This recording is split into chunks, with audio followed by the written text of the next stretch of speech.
Hello students, fourth semester के सभी students का कोर पेपर आरंभिक भाषा स्तर में स्वागत है।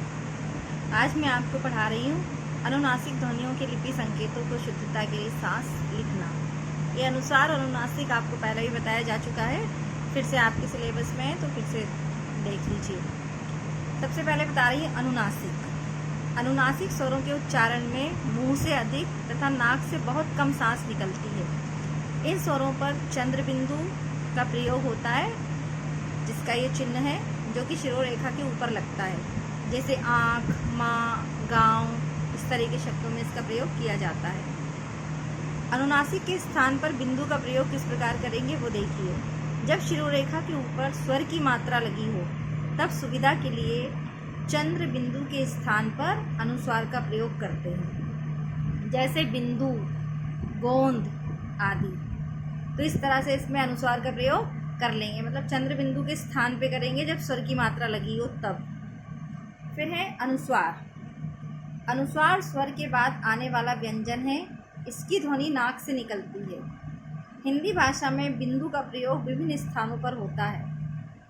अनुस्वार का उच्चारण उसके बाद आने वाले वर्ण पर आधारित होता है। अब ये जानने की आवश्यकता है कि कब और क्यों इनका प्रयोग किया जाता है।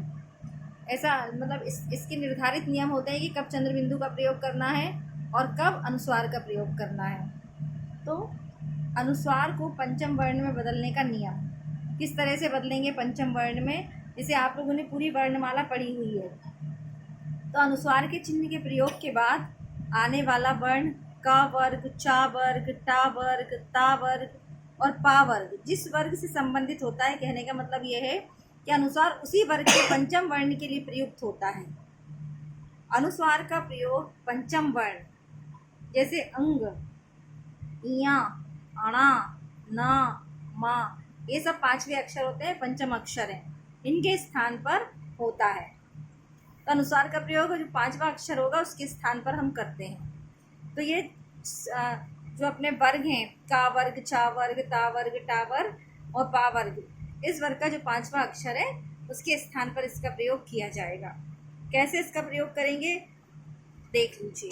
इसके कुछ एग्जाम्पल बता रही हूँ, वो समझ लीजिए। जैसे गंगा, तो यहाँ हम इंगा का प्रयोग करेंगे, इस तरह लिखते हैं गंगा, तो ये पंचम अक्षर है। चंचल, तो हम इस तरह से बिंदी का प्रयोग कर लेंगे, चंचल। इया का प्रयोग कर रहे हैं, पंचम अक्षर है।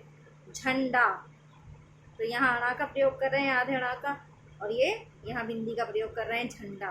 गंदा, तो इस तरह से हम प्रयोग करेंगे। जैसे ताता दाधा ना, तो ना पंचम अक्षर है, तो यहाँ गंदा। कंपन, कंपन में ये बिंदी आ गई। पापा पापा माँ, माँ पंचम अक्षर है, तो इस तरह से हम पंचम अक्षर का प्रयोग करेंगे। अब देखिए इसमें पहला, यदि पंचम अक्षर के बाद किसी अन्य वर्ग का कोई वर्ण आए तो पंचम अक्षर अनुस्वार के रूप में परिवर्तित नहीं होगा। मतलब पंचम अक्षर के बाद अगर कोई अन्य वर्ग का कोई भी वर्ण आ जाए, कोई भी अक्षर आ रहा है, तो पंचम अक्षर अनुस्वार के रूप में परिवर्तित नहीं होगा, वैसे का वैसे ही रहेगा। देखिए जैसे वांग्मय, चिन्मय, उन्मुख, ये अगर शब्द हैं तो फिर इनमें कोई अंतर नहीं होगा, ऐसे के ऐसे ही रहेंगे। इनको वाम्य, अम्य, चिन्मय, उन्मुख इस प्रकार से नहीं लिखा जाएगा, ये गलत हो जाएगा। ये नियम है वर्णमाला का।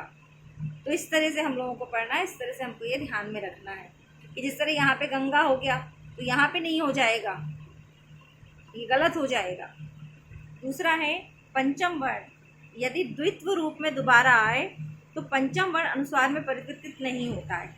द्वित्व शब्द ऐसे होते हैं जैसे आधा ना, पूरा ना, आधा माँ, पूरा माँ, इस तरह के जब शब्द आएंगे, प्रसन्न, अन्न, सम्मेलन आदि के, तो इस तरह के शब्द रहेंगे, तब अगर हम इस तरह लिखेंगे प्रसन्न, अम्न, सम्मेलन, तो इस तरह से नहीं लिखे जाएंगे, ये गलत हो जाएंगे, इस तरह नहीं लिखे जाते हैं ये शब्द। तो प्रसन्न, अन्न, सम्मेलन जब इस तरह के द्वित्व शब्द रहेंगे तो भी चेंज नहीं होगा, वैसे का वैसे ही रहेगा। अगर इस तरह से आप बिंदी लगा दोगे तो ये गलत हो जाएगा। नियम है ये वर्णमाला में, तो इसको इस तरह से ही लिखा जाएगा। जब द्वित्व वर्ण रहेंगे तो आपको चेंज नहीं करना है। फिर जिन शब्दों में अनुस्वार के बाद य, र, ल, व, ह आए जिन शब्दों में अनुस्वार के बाद य, र, ल, व, ह ये आ रहे हैं तो वहाँ अनुस्वार अपने मूल रूप में ही रहता है। जैसे अन्य, कन्हैया, तो या, रा, ला, वा आएंगे तो वैसे का वैसे रहेगा, तब भी कोई परिवर्तन नहीं होगा।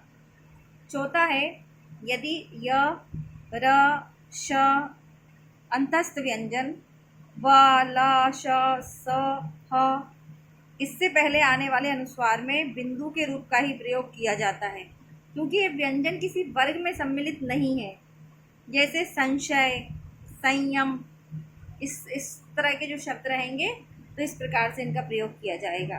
तो ये याद रखना है आपको, जो अंतस्थ व्यंजन है वो अगर आए या, रा, शा, वा, ला, शा, सा, हा, इनसे पहले आने वाले अनुस्वार में बिंदु के रूप का ही प्रयोग किया जाएगा। इनसे पहले जो अनुस्वार आएंगे उसमें बिंदु के रूप में ही प्रयोग किया जाएगा, क्योंकि ये व्यंजन किसी वर्ग में सम्मिलित नहीं है। तो इस तरह के शब्दों का आपको ये याद रखना होगा। तो आज की वीडियो में इतना ही। अगले वीडियो में अनुस्वार और अनुनासिक में अंतर बताएंगे और इसके कुछ नियम हैं, मूलभूत नियम, तो वो और बताएंगे। तब तक के लिए